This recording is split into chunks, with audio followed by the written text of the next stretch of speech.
Vous êtes très nombreux à nous suivre de partout à travers le monde. Mesdames, Messieurs, merci une fois de plus de nous retrouver dans ce nouveau numéro de cette émission. Bienvenue à toutes et à tous. J'en profite de cette occasion pour vous présenter Lever le meilleur. Merci de nous avoir soutenus, encouragés et avoir été très nombreux à apporter vos critiques sur toutes les différentes émissions que nous avons réalisées au cours de cette année. J'ai le réel plaisir de recevoir dans cette émission une des figures emblématiques du droit congolais. Il s'agit bel et bien de Maître Titi Mawete. Il est juriste, avocat de formation, acteur politique, analyste politique. C'est donc sous cette casquette que nous allons ensemble avec lui aujourd'hui échanger autour de quelques problématiques, notamment liées à la gestion de la ville de Kinshasa, mais également et surtout de la problématique du secteur de la justice en République démocratique du Congo. Maître Titi Mawete, bonjour. Bonjour, monsieur Jojo. Bonjour, bienvenue à cette émission. Et merci de nous recevoir ici chez vous. J'en profite également pour vous présenter mes vœux le meilleur. Merci beaucoup. Meilleurs vœux également à vous. Et soyez les bienvenus dans notre cabinet de travail. Merci beaucoup, maître. Alors, aujourd'hui, il se pose beaucoup de questions autour de la gestion de la ville de Kinshasa. C'est vrai, il y a eu l'équipe qui est passée. Aujourd'hui, nous avons d'autres autorités à la tête de la ville-province de Kinshasa. Vous, personnellement, comment jugez-vous l'actuelle équipe gouvernementale au niveau provincial de la ville-province de Kinshasa? Est-ce que d'après vous, cette équipe est à la hauteur de la tâche? Est-ce que d'après vous, elle est en train de faire un bon travail? Oui, personnellement, j'ai l'expérience de la gestion d'une province. Vous savez, la ville de Kinshasa a les statuts de province. Donc, je sais comment un chef de cette trempe-là doit se comporter. Vous savez, nous, Kinois, on a un jugement facile. On est impatient, on aime voir que quand quelqu'un prend les rênes du pouvoir, il doit nous donner le résultat tout de suite et maintenant. Ouais. Immédiat. Alors, lui, je vois, il y a un nouveau gouverneur, il y a à peine un semestre. Ils ont été installés, c'était au mois de mai, juin, quelque chose comme ça, que l'ordonnance, les investissants avaient été promulgués. Alors, le temps de faire valider leur programme à l'Assemblée provinciale et commencer le travail lui-même. Ça a pris pratiquement le temps que ça a pris. Il y a un gouvernement provincial qui est sorti, on l'a stoppé dans les tiroirs. Il fallait recaler et réduire le nombre. Réduire le nombre et tout ça. Mais sinon, je sens que la volonté est là. Je sens que la volonté est là, sauf qu'il y a peut-être un petit problème de communication. C'est à quel niveau? Il y a un gouverneur avec un vice-gouverneur qui sont nommés sur la liste qui sont élus plutôt sur la liste des tickets Union Sacrée. Union Sacrée. Ouais, je vois un gouverneur IDPS et un vice-gouverneur MLC. Alors, la communication qui pose problème, c'est à quel niveau? Je ne vois pas un gouverneur qui travaille à la cueillette. Il a un peu d'argent, il va dans les langages qu'on a connus il y a sous peu, au Kinshasa 0 tout Bamamaboulou. Lui, apparemment, il ne s'inscrit pas dans cette logique-là. Il est dans la logique de travail de fond. Ouais. Il fait des projections, on mène des études, on commence le travail de façon durable. Il ne faut pas faire un travail bâclé parce qu'il faut vite satisfaire l'impatience de ses administrés. Je ne le vois pas dans ça, mais je le vois. Il est quelqu'un qui assume les critiques, que les gens disent tout ce qu'on peut dire. Il dit que j'ai hérité d'un bilan négatif, où il y a un passif et un actif. Je suis le gouverneur de la ville, embouteillage, insécurité, tout ça, ok, j'accepte, mais donnez-moi le temps de travail. En tout cas, c'est le discours qui devait être tenu. Bon, mais je le vois en train de travailler, mais la communication, c'est comme si ça ne suit pas. Mais il faut retenir une chose.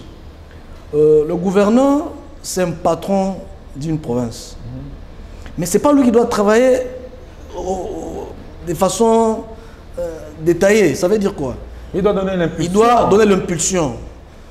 Réglementer la circulation. Il y a un commissaire provincial qui est là pour ça. Est-ce qu'il donne les moyens ou il ne les donne pas? Question mark. C'est peut-être à ce niveau-là. S'il doit curer les caniveaux, ce n'est pas le gouverneur tout seul. Il doit se faire accompagner des chefs des municipalités. qui eux, à leur tour, travaillent également en synergie avec l'OVD. Parce que l'OVD, c'est les bras séculiers d'une province. Ils sont là, la province dote les moyens, et l'OVD exécute. Est-ce que dans tout ça, je le vois parfois, c'est hier, plus tard qu'hier, ils ont fait la ronde avec madame la première ministre. Ils ont visité tous les chantiers de la ville. Je vis, ils étaient sur l'avenue Kabamba. Je les ai vus sur l'avenue Kisangani. Je les ai vus un peu partout à Kinshasa. Effectivement, je sens qu'il y a des travaux qui ont été lancés. Bon, prenons le temps, prenons notre mal en patience. Oui, prenons notre mal en patience, maître. Est-ce que vous n'estimez pas que déjà avec le temps qui vient de s'écouler, on devait quand même déjà à ces stades avoir ou sentir des signaux forts de l'équipe gouvernementale provinciale pour qu'on sente vraiment qu'il y a une réelle envie de changement. Oui. Parce que lorsque vous échangez avec la population quinoise, on sent la population est presque vraiment découragée du choix qui a été porté pour l'actuel gouverneur. Est-ce que vous n'estimez pas que la tâche est beaucoup plus au-delà de leur capacité, de leurs compétences? Bon, moi je ne dirais pas ça de cette façon-là. Peut-être que nous n'avons pas une même lecture de choses. Certes, je suis quinois. Je suis en train de subir les mêmes difficultés que notre population. Nous sommes là pour parler au nom de la population. Mais nous n'avons pas la même façon de voir les choses. Nous, peut-être, on voit un peu au-delà de nos nez. On voit un peu trop loin. On sait qu'une route ne se construit pas à la va-vite. Sinon, nous risquons de tomber dans le même cycle. Où 5-10 personnes se réunissent, ils font un montage, un projet qui ne chasse à zéro tout. Alors que le concept lui-même, vous sentez, c'est de l'arnaque. Mon frère, vous évitez d'une ville où il y a eu des millions qui ont été décaissés pour boucher les trous. Des trous des routes qui ont été construites il n'y a même pas 5 ans passés. C'est pour vous dire que c'est un travail bâclé. Alors si nous ne devons pas être patients, nous inscrire dans la même logique, de dire que ça aille vite, parce que nous devons voir les résultats, ça risque d'être un éternel recommencement. Alors Kinshasa est buté aujourd'hui à diverses difficultés. On en a évoqué rapidement quelques-unes en début de cette émission. Mais l'une des grandes difficultés, c'est la problématique de l'insalubrité de la ville. Kinshasa, jadis la belle, aujourd'hui est devenue la plus belle. Malgré les différents gouverneurs qui ont succédé, on a constaté que chacun n'a pas pu arriver à remédier à cette problématique. D'après vous, vous êtes aussi certainement un Quinois, qu'est-ce qu'il faut faire pour arriver à résorber la problématique de l'insalubrité dans la ville de Kinshasa? Oui, je suis vraiment très heureux que cette question-là me soit posée. L'insalubrité de la ville de Kinshasa, la responsabilité partagée, bon, par les dirigeants bien entendu, parce que ce sont eux qui sont des répondants, et nous-mêmes la population aussi. Comment les gens peuvent s'habituer à l'insalubrité? La saleté, c'est la présence du diable. Est-ce que pour que quelqu'un puisse balayer la devanture de sa parcelle, ça, il faut qu'il y ait un président de la République pour le lui rappeler? Est-ce qu'il faut qu'un gouverneur descende faire le travail d'un chef de quartier, chef d'avenue? C'est là tout le problème. Certes, je vais revenir pour parler des dirigeants, mais ici à Kinshasa, la population est aussi... La population, est-ce qu'elle est sensibilisée? Les gens sont conscients que la propriété de leur milieu de vie, ça ne relève même pas... Il ne faudrait même pas qu'il y ait des campagnes de sensibilisation. Ça, c'est dans l'éducation d'une personne. Comment tu peux être bien habillé, beau, tu as une belle voiture, mais rien que la devanture de ta parcelle, ça ne ressemble pas à ce que tu représentes. C'est que on peut te voir quand on te voit en ville, monsieur est là, tout ça. Mais tu vois un peu des choses élémentaires. Aussi les ordures.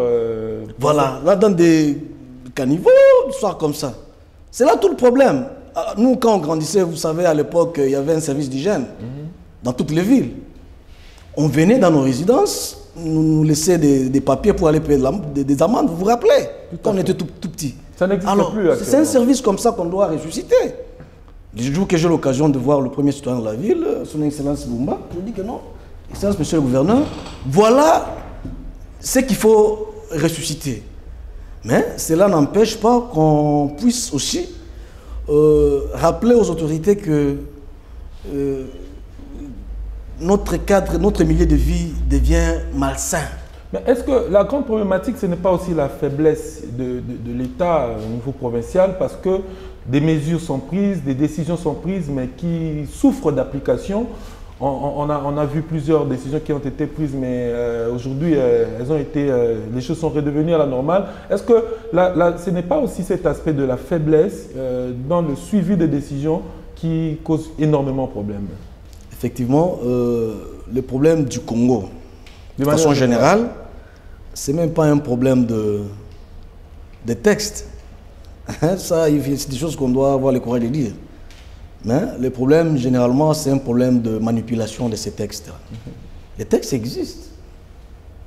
Les beaux textes, d'ailleurs. Mais l'application pose problème, comme vous le dites là. Je vis, pas plus tard que la semaine passée, je vis le gouverneur de la ville, le ministre national des Affaires foncières et le ministre délégué à politique de la ville en train de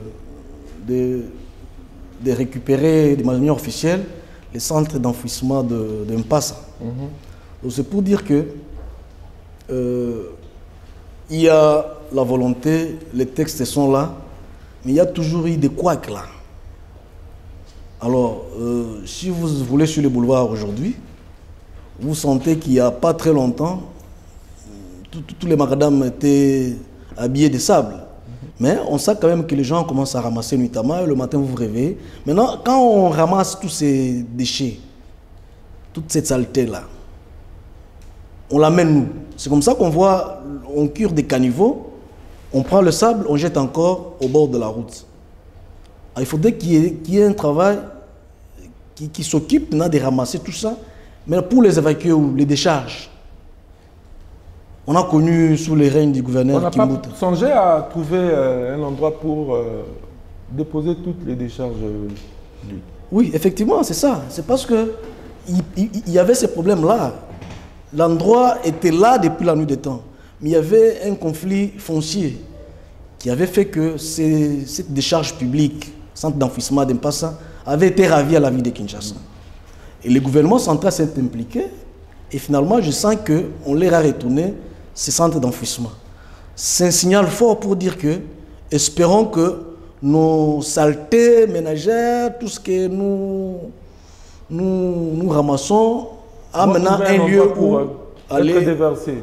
Même si jusque-là, Kinshasa demeure toujours très sale. Mais il y a aussi cette problématique, Maître Titi, de embouteillages qui pose énormément de problèmes. Vous avez même suivi le VPEM de transport a essayé de justifier un peu à sa manière toutes ces problématiques. Mais au niveau, nous parlons d'abord au niveau de la ville-province de Kinshasa. Qu'est-ce qu'il faut faire pour mettre un terme à ces problèmes qui deviennent récurrents et qui dérangent énormément la population? Oui, c'est ce que je vous disais. Une ville ne se gère pas comme un téléphone qu'on est en train de manipuler. Il y a toujours des préalables. Il y a les effets d'entraînement. Quand on construit des belles routes, des routes secondaires, ça évacue, ça rend fluide de la circulation. Tout le monde ne va plus se cantonner dans des grandes artères. Ils peuvent commencer à entrer dans des routes secondaires, ainsi de suite. C'est ça la solution. Parce que si tout le monde... Et puis là, ce n'est qu'un fait. Il y a une autre formule. On peut s'organiser. Le gouvernement central peut dire que non. Certaines institutions, certains ministères peuvent être délocalisés dans d'autres communes. Kinshasa est très vaste. Kinshasa est très vaste. Tous regroupés au sein de ça. Voilà.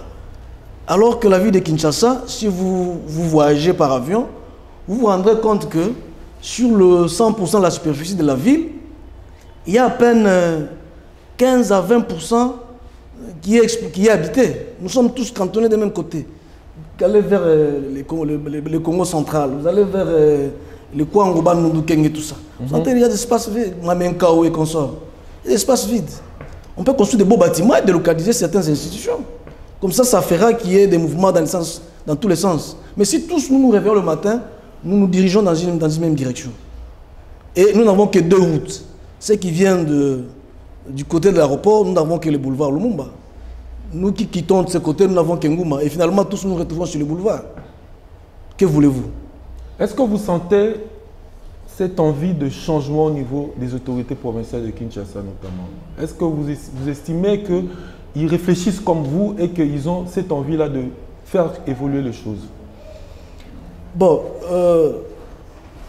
puisqu'on ne sent pas jusque-là une politique allant dans le sens de désengorger la ville, comme vous l'avez dit, de faire occuper toute l'étendue de la ville de Kinshasa à la population. Oui, justement. Ça dit que la volonté est là. Maintenant, seule la volonté ne suffit pas. Il faut que cette volonté-là soit traduite en actes. Et accompagner des actions. Oui, c'est ça. Maintenant, la volonté, en tout cas personnellement, comme un observateur, je sens qu'elle est là. Mais il y a aussi ces problèmes de financement notamment? Non, le financement ne pose pas problème. Nos projets généralement sont financés pratiquement à 75%. Mais parce que les gouverneurs se sont toujours plaints de la rétrocession, ça ne vient toujours pas. Ils se disent toujours qu'ils n'ont pas assez de moyens pour arriver à faire fonctionner la ville comme telle. C'est pourquoi je dis que les responsabilités ont toujours été partagées. Le gouverneur d'une ville ne construit pas la ville avec l'argent de sa poche. Ce sont les recettes de la ville. Il y a une régie financière de la province qui collecte les impôts et les taxes, ainsi de suite. Est-ce que d'abord nous-mêmes, qui réclamons beaucoup aux autorités, est-ce que nous avons une culture fiscale? Combien de personnes qui roulent à bord de leur véhicule, si vous leur demandez quand est-ce qu'ils ont payé pour la dernière fois la vignette? Ça, c'est un. Et beaucoup ont même oublié pratiquement. C'est comme si ça n'existait voilà, parce que comme ça n'existait pas. Alors, ce sont là les impôts phares. Mais parce que peut-être la population se rend compte qu'en payant cet argent, en contrepartie, ne voit aucune action être menée. Bon, le mot d'abord est éloquent. C'est un impôt. Ça se relève, ça se perçoit d'autorité. Vous devez d'abord payer. Oui, mais il faut attendre. Mais oui, effectivement. Mais quand je ne paye pas, mais j'attends les actions. Maintenant, on va poser les actions avec quels moyens? Il faut attendre que le gouvernement central puisse rétrocéder? Est-ce qu'il faut attendre que les partenaires extérieurs viennent appuyer la ville? Est-ce qu'il faut attendre que les gouverneurs, avec l'accord des assemblées provinciales, aillent prendre des prêts bancaires, faire des découvertes pour dire que quand les taxes vont commencer à entrer, on va éponger tout ça? Non. Il faut d'abord, avant de réclamer, être en mesure de se mettre en ordre avec la ville. Ça part. Cette culture-là, nous ne l'avons pas. Ça, ce n'est qu'une vignette, c'est qu'un impôt, la vignette. L'IREL. Combien de gens, quand ils perçoivent le loyer de leurs immeubles mis en location, ils vont d'eux-mêmes déclarer la quantité réservée à la ville? Parce que le système fiscal congolais, il est déclaratif. Il ne faut pas attendre qu'on vienne vous le réclamer. En bon citoyen, vous devez aller vers la gestion fiscale, vous dire que, écoutez, moi, tout ça, vous payez ce qui est... Et ça, beaucoup de gens ne le savent pas. Ça, ce n'est qu'un deuxième élément. Le troisième élément, l'impôt foncier. Si nous pouvons prendre juste l'échantillon d'Engaliema, combien de villas sont Engaliema et combien d'entre eux payent l'impôt foncier? Pourtant, ce n'est pas beaucoup, c'est dérisoire. Mais ça n'en suit pas. Et l'État aussi, cet argent échappe à l'État parce que l'État ne suit pas. Voilà. Nous n'avons que le courage de réclamer à l'État, mais nous n'avons pas le temps de voir ce que nous devons à l'État. De remplir notre part de responsabilité. Ça, c'est la première paire de manches, le premier paire de manches. Maintenant, le pouvoir, l'exécutif provincial aussi à son tour. Il y a ce qu'on appelle la redevabilité, vous les hommes des médias. Il faut avoir le temps d'expliquer à la population que nous sommes là en train de travailler pour votre bien. Mais si nous voulons travailler dans une approche de donner vite un résultat pour satisfaire à votre impatience, nous risquons de faire les choses dans la précipitation, bâclée. Il ne faut pas confondre, comme le disent nos amis, précipitation et vitesse. On peut faire vite les choses, mais bien. Mais on peut les faire lentement également, beaucoup mieux. Vous comprenez? Très bien. Mais si vous ne nous les expliquez pas, nous allons vous porter cette nation. Vous devez avoir le temps de nous expliquer que non, voilà ce que nous faisons, voilà, vous devez patienter, voilà, le temps minimum qu'une route doit être construite, voilà. Et ça revient pratiquement à ce que vous avez dit, la problématique de communication aussi, parce qu'on sent jusque-là que la ville-province de Kinshasa souffre d'un sérieux problème de communication. Les gens ne savent pas, depuis que les autorités provinciales ont été mises en place, qu'est-ce qui est déjà fait, comment ça évolue, pourquoi ça n'avance pas.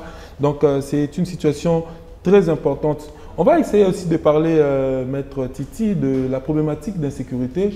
Vous vivez à Kinshasa, vous vivez au quotidien avec la population quinoise, vous voyez combien et comment la population est victime d'insécurité, surtout avec le phénomène Kuluna.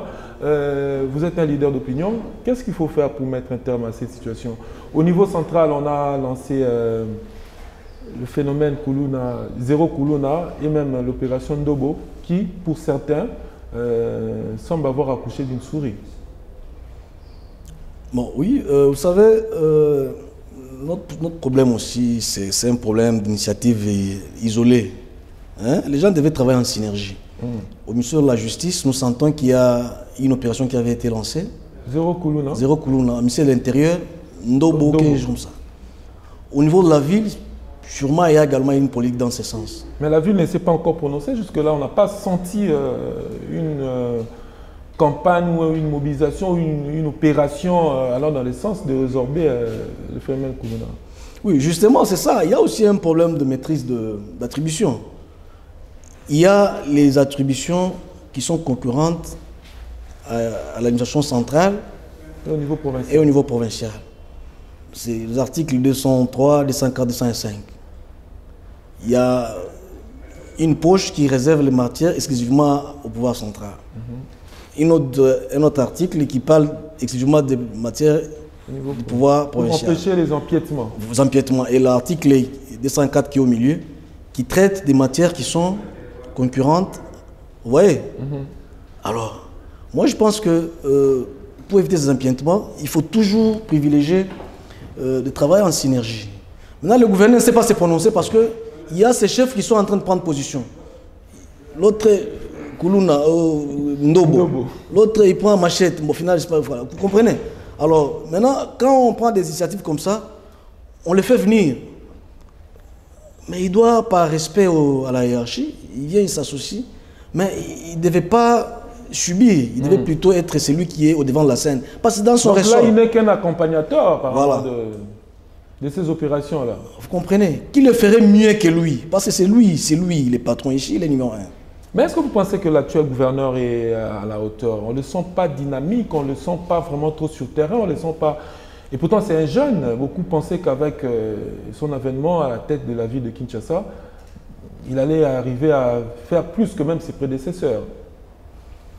Bon, moi, personnellement, je ne l'ai jamais approché. Je le vois à la télé. Mais, à le voir de loin, c'est quelqu'un qui est lourd. Non, non, moi, il me surprend. Contrairement à ce qui se disait au tout début. Vous savez, c'est quand il prend parole que vous les découvrez. Vous les découvrez. Vous comprenez? C'est quand il prend parole, vous découvrez que on est en train de nous vendre une mauvaise image de la personne. Vous comprenez? Vous sentez que c'est quelqu'un qui s'assume. Mais il ne devait pas être le seul à le faire. C'est toute son équipe gouvernementale. L'équipe, voilà, qui devait être... Est-ce qu'il y a eu un problème de casting gouvernemental au niveau provincial? Est-ce que vous estimez que ses collaborateurs ne l'accompagnent pas dans sa tâche ou dans sa mission qu'il doit relever au niveau de la ville de Kinshasa? Non, non, je ne vous laisserai pas dire ça. Il l'accompagne. Mais toutefois, il ne devait pas être le seul à parler. Vous comprenez? Il ne devait pas être le seul à parler. Il devait y avoir des gens qui le font à sa place. Parce que lui, il est trop pris. C'est là tout le problème. On le voit souvent chez vos confrères de Top Congo. On le voit souvent dans différents médias. Mais il devait prendre peut-être le temps de faire autre chose que ses collaborateurs s'approprient cette démarche. Pas tous les collaborateurs, parce qu'il y a chacun a son description. Mais il devait y avoir une équipe de communication plus active qu'ils le sont. Très bien.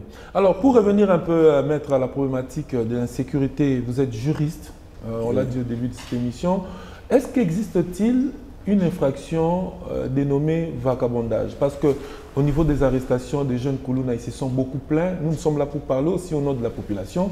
Beaucoup estiment qu'il y a des arrestations arbitraires, notamment cette fameuse infraction appelée vagabondage. Est-ce que ça existe en droit? Cher ami, ou avoir des cheveux avec une coiffure de locks, tout ça. Donc, vous savez, ce que vous appelez une infraction chez nous, sous d'autres cieux, ça ne peut même pas revêtir le caractère infractionnel. Ça n'existe pas.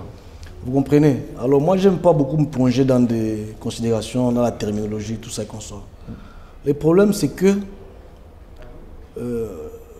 la discipline, c'est l'État qui doit l'imposer. Vous comprenez? La discipline dans notre cadre de vie. Mais il ne doit pas aussi avoir des abus, parce que dans les arrestations, on dit qu'il y a beaucoup de dérapages, des arrestations arbitraires. Non, non, écoutez, arrestation arbitraire ou quoi que ce soit, quand vous êtes privé de votre liberté, vous êtes interpellé, on ne doit pas avoir un jugement actif pour dire qu'il s'agit des arrestations arbitraires et consorts. L'interpellation, c'est une privation de liberté à titre conservatoire. Vous comprenez? Ça permet à rétablir l'ordre public qui a été troublé quelque part. Le temps qu'on analyse, qu'on mène des enquêtes, qu'on instruise pour voir si réellement il y a probabilité de vous déférer devant votre juge naturel. Vous comprenez? Et quand on vous défère devant votre juge naturel, on organise des audiences foraines. Là, il y a un jugement, et là, on peut maintenant exécuter la sentence, parce qu'il y a un juge qui s'est prononcé. Vous comprenez? Très bien. Là, c'est correct. Là, c'est légal. C'est ça la légalité, comme nous allons y revenir quand on va traiter de ça. Vous comprenez? Alors, dire que il y a des exécutions, il y a des arrestations sommaires dans ce sens-là, moi, je n'ai pas des évidences. Mais si cela s'est fait de la façon dont vous le parlez, c'est à décrier. Vous savez pourquoi? Parce que ça fait de notre État un État arbitraire, un État totalitaire, un État voyou, un État qui traite ses citoyens comme ses ennemis, alors que l'État est là pour protéger ses citoyens. Et en les protégeant, il révèle le caractère, l'appellation, la dénomination que nous aimons tous, État des droits. Alors, puisque nous allons parler maintenant du secteur de la justice, vous êtes, je l'ai dit dans cette émission au début, vous êtes un des éminents juristes de la République démocratique du Congo, chevronné, maître avocat, comme on aime appeler. Comment jugez-vous aujourd'hui le secteur de la justice? Quelle lecture, quelle perception avez-vous de la justice congolaise? Est-ce la justice est-elle malade, comme on le dit, ou la justice est bien portante? Dire que la justice elle est bien portante, risque d'être lapidé par notre population. Hein? Donc elle n'est pas bien portante, mais il ne faut pas non plus dramatiser, voir tout en noir. Hein? Il y a des endroits où ça marche bien, mais de façon générale, les fonctionnements de justice posent problème. C'est pourquoi nous saluons la tenue des États généraux de la justice qui ont été initiés par les cocos de Lubao, hein? Le garde des Sceaux, Maître Moutamba Tunga Constant, qui est un confrère avocat, que j'ai félicité d'ailleurs, qui ont été parrainés par le chef de l'État lui-même. Je me rappelle, il y a eu un débat, quand cette histoire-là avait été lancée, dire que non, pas plus tard qu'il y a 9 ans, on vient d'organiser les États généraux, ce serait jeter l'argent par la fenêtre, vouloir en organiser d'autres. Alors, 10 ans, 9 ans, c'est à peu près 10 ans, c'est pas moindre. Pour qu'on se rende compte effectivement qu'il y avait des choses à réajuster. Effectivement, la justice congolaise est malade.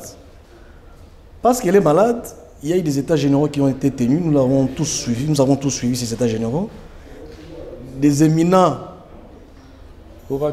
orateurs se sont succédés, ils ont été à la hauteur, ils ont eu le temps de s'exprimer vraiment avec profondeur, et ces états généraux ont accouché des résolutions. Mais pour certains, ces résolutions-là ne sont pas applicables. On l'a même dit pour la ville de Kinshasa. Beaucoup estiment que c'est bien beau de prendre des décisions, des recommandations, des résolutions, mais les mettre en pratique, c'est autre chose. Oui, en tout cas, moi je pense que les mettre en pratique peut être autre chose si la volonté politique n'y est pas. Encore une fois, la volonté. La volonté politique. Le chef de l'État lui-même, apparemment, il est le bouclier du ministre de la Justice. À chaque fois qu'il est vilipendé, qu'il est attaqué, il est le seul à prendre la défense pour dire que non, non, moi je sens qu'il est ambitieux, laissez-le, je l'appuie. Est-ce qu'il ne fait pas du populisme, comme on le dit Non, bon, moi je ne peux pas utiliser ces termes-là, populisme ou pas. Bon, moi, tout ce que je vois en lui, cette volonté de vouloir bouger les lignes.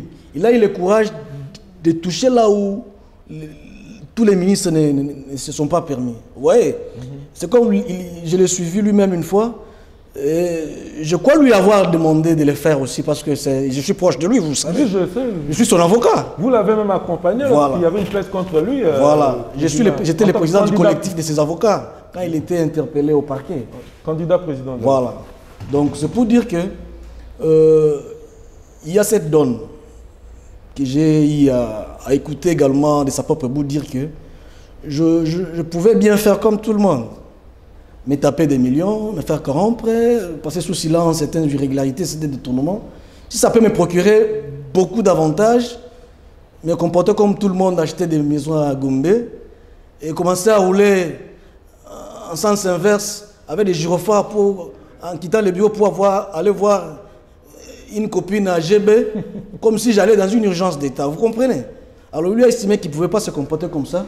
Il a pris les risques. Vous savez, cher Jojo, les magistrats, c'est l'homme à craindre plus même qu'un militaire qui tient un fusil.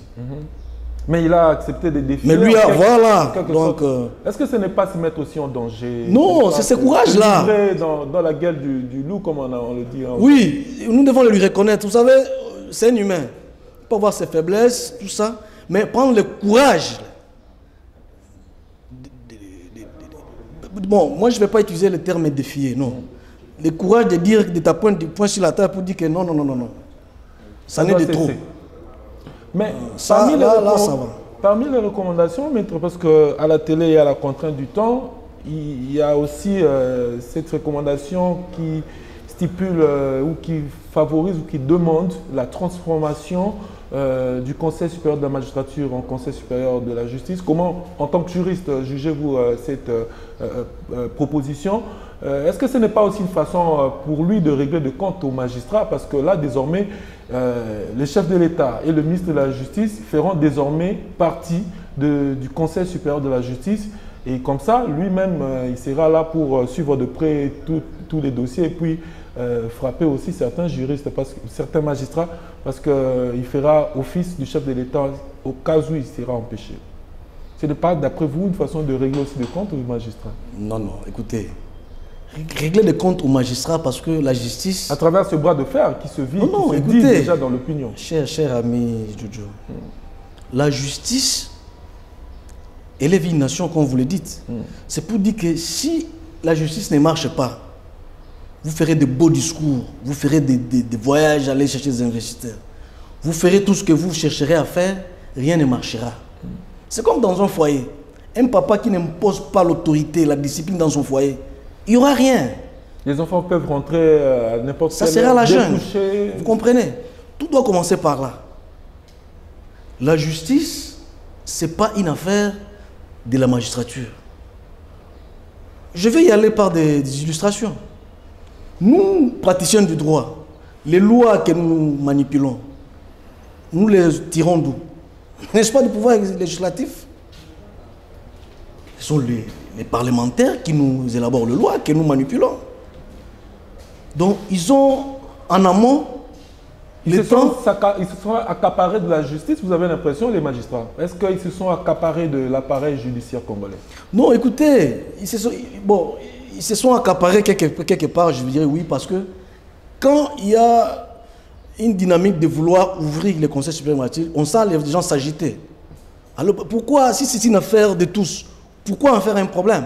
Mais laissez les chefs de l'État y entrer, laissez les ministres de la Justice être dedans, laissez même le... Mais ils sont plus politiques, ça aura une connotation politique, il y aura des injonctions, parce qu'ils feront partie de... Oui, j'ai suivi un des intervenants dire que la justice est une affaire tellement sérieuse qu'on ne doit pas la laisser au seul magistrat. Il a raison. Il faut qu'il y ait des jurisconsultes. Nous, on a nos professeurs qui nous ont enseigné à la faculté, qui ne sont pas magistrats, mais qui maîtrisent bien les notions de droit, qui savent comment aider à la justice de se relever. Très bien. Maître Titi, au cours de ces assises des États généraux de la justice, oui. Les participants ont aussi émis le vœu de voir des réformes constitutionnelles. Vous le savez, vous êtes avocat, ça fait débat, cette affaire de révision ou de changement de constitution. Quel est votre point de vue là-dessus? Cher ami Jojo, je savais que vous alliez toucher à ce point. Bon, que voulez-vous? Je suis juriste, ça fait débat. Pas plus tard qu'hier, le chef de l'État, je l'ai suivi, c'est un Mboujima ou Kananga. Dire que toute initiative prise dans ce sens est faite pour le peuple et pour l'intérêt de ce même peuple. Et que si la population, qui est les souverains primaires, qui détient ses pouvoirs de par l'article 5 de la même Constitution, estimait que nous devons réviser, cela aura lieu. Si la même population estime que il y a moyen de changer, il suivra. Et que si la même population estimait que compte tenu de tel élément et tel autre, ce n'est pas encore le moment, il se plierait. Ça, je l'ai suivi. Ça, en tout cas, je l'ai suivi de sa propre bouche. Moi, je pense que les problèmes à ce niveau, je vais les caricaturer pour faire comprendre aux gens. Vous savez, la Constitution dans les systèmes fonciers, elle est comme les certificats d'enregistrement. C'est dans la Constitution qu'on détermine la dimension de notre pays. Sa dénomination, sa monnaie, son hymne national, sa population, ses voisins qui sont les nombreux, les situés de part et d'autre. C'est là qu'on détermine tout. Alors quand on doit...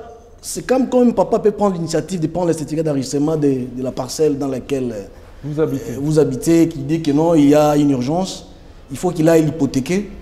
Si bien que c'est peut-être pour envoyer tous les enfants dans des grandes universités qui deviennent des grandes personnes, c'est pour leur bien. Il y a toujours ce sentiment-là de murmures. Il y a toujours des remis. Ah, est-ce que si ça ne tenait pas? Est-ce que...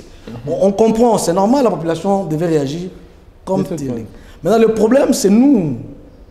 Bon, moi j'aime bien mettre dans la population. Le problème, ce sont les acteurs politiques qui se disent, ah, mais est-ce qu'en allant vers la banque, chemin faisant, donc chacun fait déjà... Si on vous ravit les titres, on fouille avec, qu'est-ce qu'on va devenir?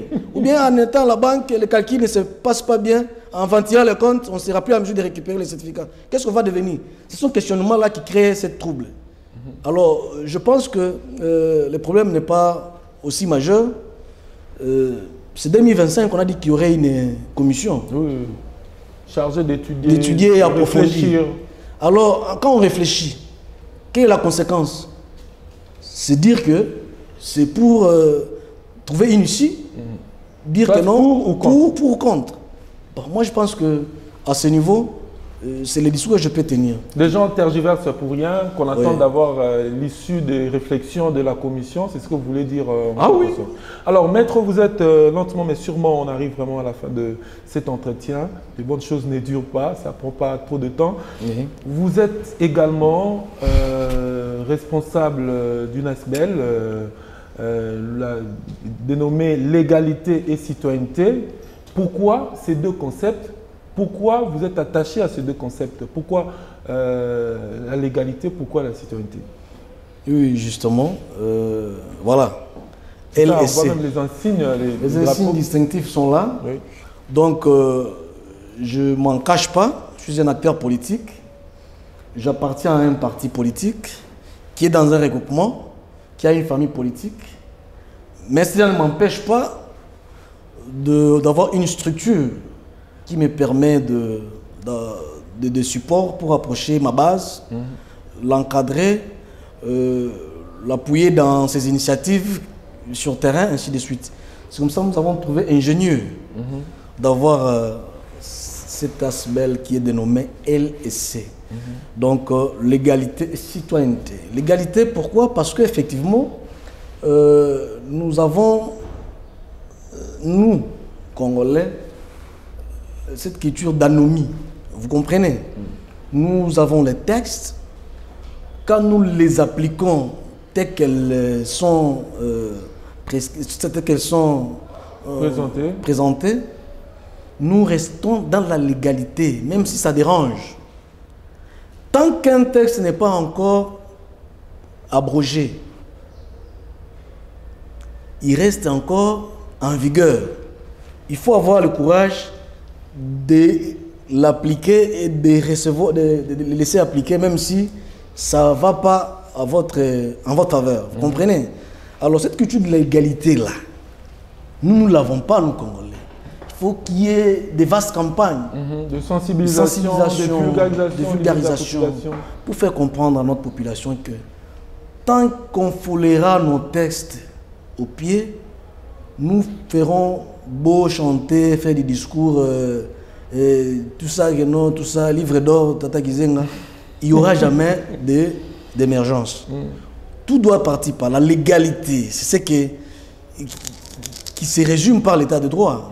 Le respect des textes établis. C'est ça le premier concept. Le deuxième concept parle de la citoyenneté. La citoyenneté, c'est notamment quand nous parlions ici du service d'hygiène, qui était en train de passer à notre jeune âge pour rappeler aux gens que quand on ne met pas la propriété dans son milieu de vie, l'État pouvait sanctionner. Vous comprenez? La propriété, le savoir-vivre avec autrui, le bon voisinage. Ça rime aussi avec le patriotisme. Le patriotisme, vous comprenez? Avoir l'amour de la patrie, le patriotisme que vous le dites là. Ça s'apprend. Nous, ce que nous transmettons aux autres, nous n'avions pas, nous ne sommes pas nés avec, nous l'avions appris des autres. Nous avions appris de nos parents, dans nos milieux. Moi, je suis catholique, vous savez. Ça ne savait rien. Ce sont des groupes similaires au mouvement scout et consorts. On avait été éduqués l'esprit du travail. Est-ce que vous êtes sûr, maître, que cet idéal de l'égalité, de citoyenneté, aujourd'hui au Congo, un jour, on pourra quand même atteindre cet idéal? Oui, vous savez... Avec la problématique de mentalité de Congolais, vous savez, avec le mal est tellement profond, est-ce qu'il y a lieu d'espérer qu'un jour, que nous puissions atteindre cet idéal comme vous le souhaitez si bien? Oui, je pense qu'il faut commencer quelque part. Il faut qu'il y ait quelqu'un pour oser. Si tous nous restons pessimistes, pour dire que non. Il faut qu'il y ait quelqu'un pour commencer. C'est ce que je fais. Très bien. Moi, j'ai commencé, je reste confiant qu'il y aura 2, 3, 4, ainsi de suite. Ils vont emboîter les pas. Et il y aura des gens qui auront une lecture éclairée de cette initiative. Ils comprendront que voilà des gens, les types de concitoyens avec qui il faut composer. Exactement. Vous comprenez? Très bien. Moi, je fais ma part. J'ai jeté les pavés dans la mare. Je vous ai fait la légalité et la citoyenneté. Je reste confiant que le message, même si je ne suis plus là, le message restera. Les générations futures s'en approprieront et comprendront que non, il y avait une sémence qui avait été jetée dans le sable et qui pousserait, qui deviendrait un arbre, ainsi de suite. Merci beaucoup, Maître Titi Mawete. Je rappelle que vous êtes juriste de formation, juridique aussi, maître avocat et acteur politique au sein d'un grand parti politique, mais également vous êtes l'initiateur de l'ASBEL Légalité et Citoyenneté. C'est à ce titre que nous avons eu le bonheur et le privilège de vous recevoir dans cet entretien, dans cette émission. Nous sommes arrivés pratiquement à la fin de cette émission. On va vous accorder, bien entendu, un mot de la fin pour aujourd'hui et certainement un message de vœux à tous qui vous aiment, à tous qui vous suivent et à tous ceux qui seront en face de vous en ce moment pour suivre cette émission. Vous avez la parole. Ok, merci cher ami Jojo. Je complète. Oui. C'est la dernière. Des éléments qui ont manqué à ma présentation. Oui. Donc je suis avocat depuis 2010. Donc j'ai 14 ans de profession, vous comprenez? Donc l'année prochaine, je vais fêter mes 15 années au barreau. Donc c'est pas moindre. Félicitations. La deuxième des choses que je vais rajouter, je suis un ancien directeur de cabinet d'un gouverneur de province, du Tanganyika. Je fais là-bas 4 ans comme conseiller juridique, directeur de cabinet adjoint et enfin directeur de cabinet. Donc ce sont des éléments qui ont manqué à la présentation. Et par rapport à la parole que je dois adresser à nos téléspectateurs, nous sommes tout doucement en train de nous approcher vers la fin de l'année, dans 4-5 jours bien évidemment. Donc je ne peux que souhaiter le vœu de meilleur à tout le monde, à nos compatriotes.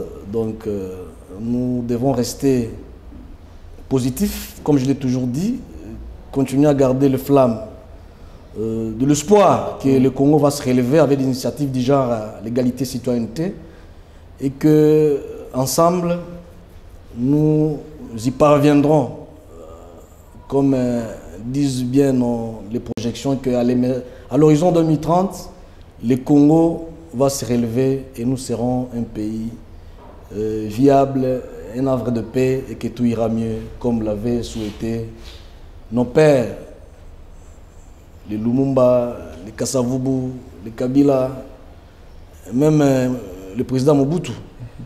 Donc, bonne fête dans nos foyers. Merci.